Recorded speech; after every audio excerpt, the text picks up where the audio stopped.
Hey, Virgo. Okay. So at the bottom of the deck, we have, let me turn up the brightness here. There we go. We have the 10 of Swords. And it's really interesting in this deck. This is the Vice Versa Tarot, which is really cool. It gives two different pictorial representations of each card. If you look closely at this suit of armor, it's empty. Like it's a facade. And it's really interesting because you also have the Tower card. And that too is about a facade. Because if you look at the back of this card, I mean, this tower was already a crumbling tower in ruins. So the fact that these people were living in it, I mean, it wasn't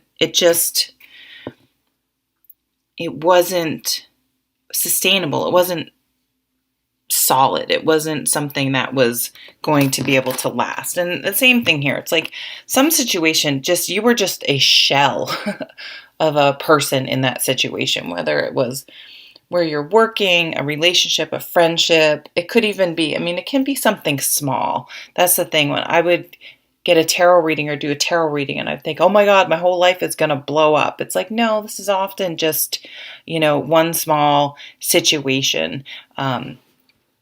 But we as humans, we tend to allow a small situation to sort of creep into the rest of our lives. It's just kind of our nature. It's a good idea to just be mindful, like, wait a minute. Okay, things are super stressful at work, but you know what?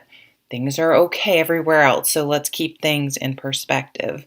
But this was something where it was just literally sucking the life out of you. Like you're just empty because it was just draining you. So having this 10 of Swords is good because and the 8 of Cups, you need to walk away in order to bring in this gorgeous Ace of Cups energy, this new emotional beginning. So think about what you need to cut loose this month. And you're struggling with the decision. Wow, I'm just looking at your cards. You're struggling with the decision. This is a very reading. We have this 2 trying to balance these two things in the Lovers, which is sort of the double, the two sides, right? So she's really trying to make a decision. From this perspective, the seas are very stormy. And she's really trying to go within and figure things out. But maybe, I mean, she does have a blindfold on, which can either mean going within or not wanting to look at something. And this is much more serene, the picture that you got. And it's like, it's like you need to step up out of the water, out of your emotions, and make an intellectual decision. Okay? Because our emotions can really cloud things. For example, in a relationship, not everyone's all bad all the time, but you can be in a relationship with a flat out abusive person, but they can be wonderful like 70% of the time. But boy, that other percentage can be really toxic and do lasting damage. So you have to keep it, you know what? Nope.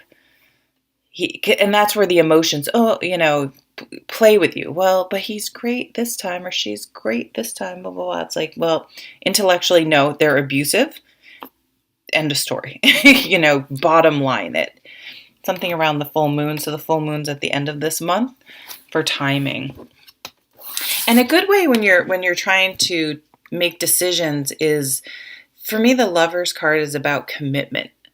We can all get up and say, I do at the wedding, but it's the decisions and the commitment, the little commitments you make every day for the rest of your life that's really going to decide whether your relationship is going to last. I mean, if you're always picking going out with your friends for a drink after work over spending time with your spouse, it doesn't mean every time, obviously, but, if the majority of your decisions or some big important decisions, you choose something other than whatever you're committing to. This can be a job, a friendship, your family, a relationship, your exercise routine, whatever it is. If you're always, if you're like, oh, I'm committed to exercise, but more often than not, you sit down and crack open crack open a beer and watch TV, you're really not committed to exercise. You know what I mean? So you can use that in yourself, but you can also use that for other people to see if they're truly honoring their commitments. And if the balance is off, it really can do a lot of, it's probably, if it's off too far, it's not going to be the best situation for you. It's that burning bush. It's interesting. Here's the other side in case you're interested.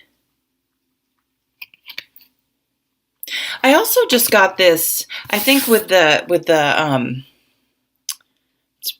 it's probably meant to be light and dark, but it's just making me think of different races. I just got this message like, also don't self-sabotage because something might be out of your quote unquote comfort zone. Like if you meet someone that's not sort of your typical type or the typical person you date, be open to new experiences, because if you're too closed off, if you're too closed off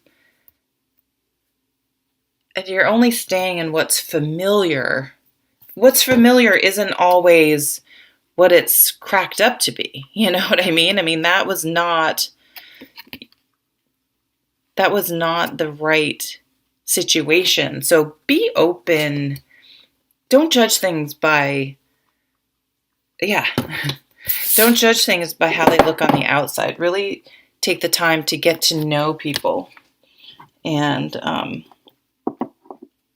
not just go by superficial things, because I feel like that sort of may have been what got you into this situation in the first place, is oh, this person has a good job and a house and a nice car and blah, blah, blah, but not really realizing, like, are you truly compatible? Is this really the right, oh, and they have a degree, whatever superficial things we sort of attach to what makes a person a good person. So I think it's challenging you to expand your mind, but also not to stay with someone because they tick boxes that aren't necessarily mean they're right or good for you, or situation is right or good for you. Okay, so thank you for watching. Take care.